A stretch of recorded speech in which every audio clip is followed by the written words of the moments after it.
Oui, merci Monsieur le Président. Je vais moi aussi m'exprimer sur le contrat triennal par rapport à la vocation européenne de Strasbourg. Au moment où l'Union européenne connaît une crise sans précédent de confiance vis-à-vis de ses concitoyens, au moment où toutes les digues cèdent et au moment où des gouvernements europhobes d'extrême droite accèdent au pouvoir, et lorsque l'on entend, Monsieur le Président, la diatribe des chécards de cette Assemblée, des chécards du Parlement européen, on ne peut que s'inquiéter dans cette montée du populisme et qui arrive de manière extrêmement forte. Au moment aussi, Monsieur le Président, où la chancelière allemande Angela Merkel remet publiquement, et non de manière ambiguë comme vous le laissiez entendre, pour la toute première fois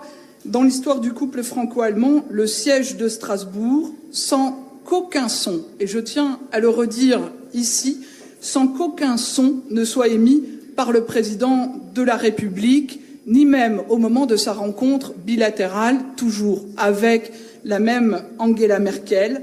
Eh bien, il est bon, et c'est l'objet de ce triennal, de rappeler que Strasbourg est le lieu unique de la représentation de l'Assemblée démocratique de l'Union européenne. Ce rappel est extrêmement salutaire et nous devons effectivement réaffirmer que le Parlement doit concentrer son travail sur un seul site, tel qu'il a été prévu par les traités, à savoir Strasbourg.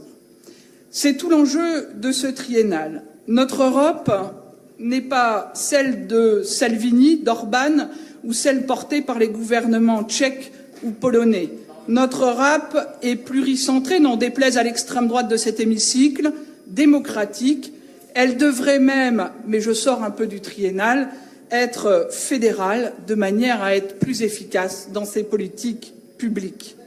Monsieur le Président, Strasbourg est le lieu central d'une citoyenneté démocratique européenne et j'aurais souhaité, moi aussi, que notre Assemblée puisse le réaffirmer avec force en prenant par exemple un vœu voté par tous les bancs ou presque de cette Assemblée.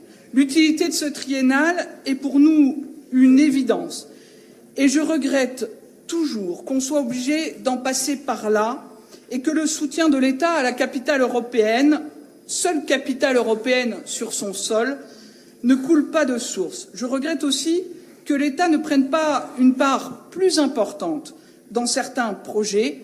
Et Pascal Mangin l'a rappelé, il a eu raison de le rappeler avec force, par quelques tours de passe-passe dont certains ont le secret, faisant passer comme une avancée des dépenses qui, de toute manière, revenaient à l'État.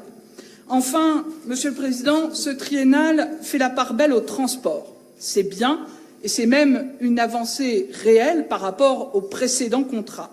Je me demande juste quelle sera la parole, l'engagement de l'État, en lieu et place de sa simple signature dans un jardin aux côtés du bâtiment du Parlement européen, en petit comité, je le regretterai toujours. Quel est l'impact de la parole de l'État, une fois encore, alors que des premiers coups de canif ont été mis en matière de transport, notamment avec les rapports Spinetta et le report aux calendes grecques de la loi LOM. Je vous remercie.